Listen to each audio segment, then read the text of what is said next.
Dan voel ik me op een gegeven moment onwaardig om het te dragen. Dat hier heb ik te dragen, maar trek je dat weg. Dan heb ik niks aan, geen tunnel meer.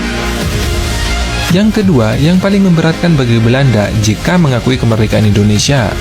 Geoffrey Pondak, Ketua Komite Utang Kehormatan Belanda, menyatakan bahwa pengakuan Belanda ini memiliki implikasi hukum. Pondak mengungkapkan bahwa Belanda melakukan kejahatan perang karena menyerang wilayah negara lain pada masa perang kemerdekaan.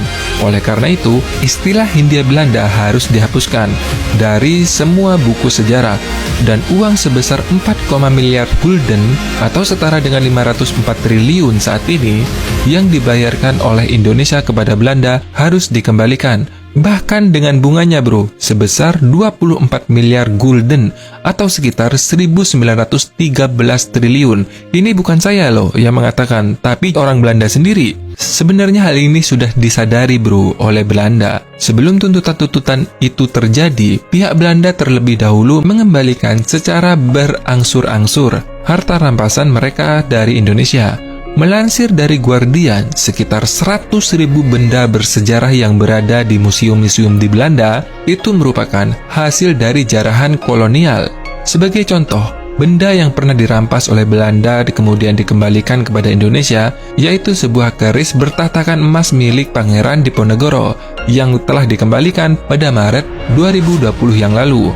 Kala itu, Diponegoro dianggap sebagai seorang pemberontak dari Indonesia yang melawan Belanda di tahun 1825 hingga 1830.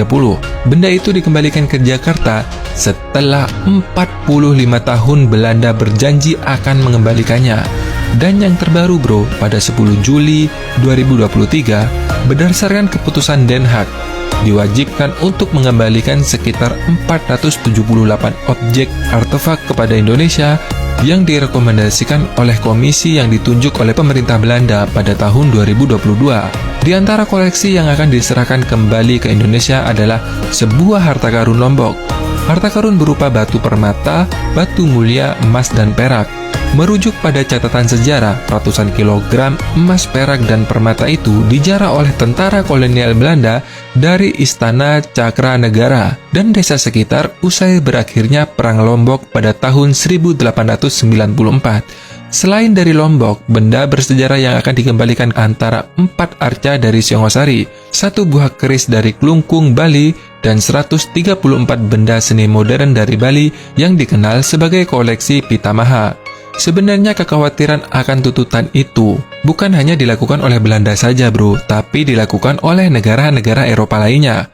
Contohnya nih, pada tahun 2021, Perancis mengatakan pihaknya akan mengembalikan patung singgasana kerajaan dan altar suci yang diambil dari negara Benin di Afrika Barat. Setahun kemudian, Belgia juga mengembalikan gigi pelapis emas milik pahlawan kemerdekaan Kongo yang terbunuh, yaitu Patrice Lumumba. Jadi teman-teman semuanya, inilah kelebihan jika mempunyai negara yang berdiri di kaki sendiri serta mendapatkan kemerdekaan seutuhnya.